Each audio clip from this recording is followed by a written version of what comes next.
Send lambs as tribute to the rulers of the land, from Selah across the desert to the mount of the daughter of Zion. Like fluttering birds pushed from the nest, so are the women of Moab at the fords of the Arnon. Give us counsel, render a decision.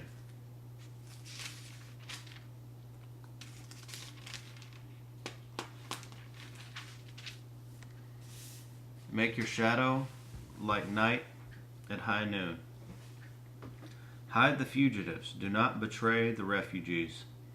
Let the Moabites, fugitives, stay with you.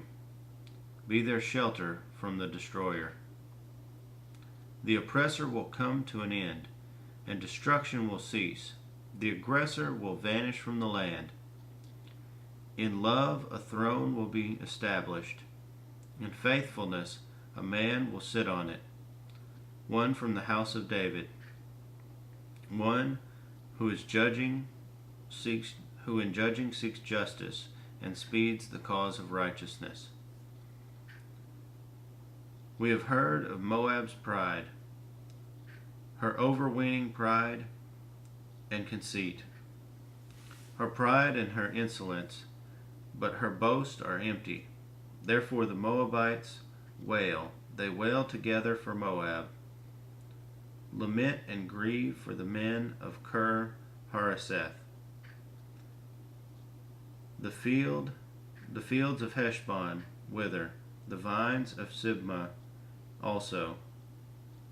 The rulers of the nations have trampled down the choicest vines, which once reached Jazar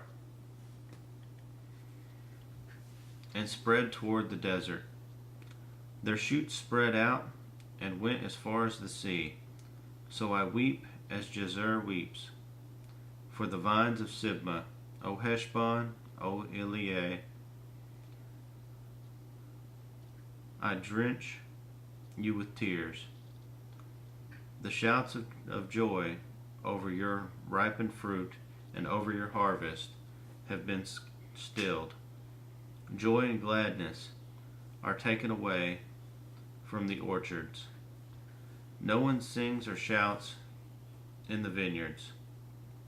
No one spreads out wine at the presses. For I have put an end to the shouting. My heart laments for Moab like a harp, my inmost being for Kir Hareseth.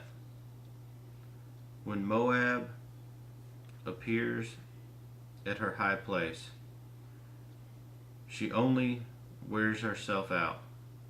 When she goes to her shrine to pray, it is to no avail. This is the word of the Lord has spoken concerning Moab.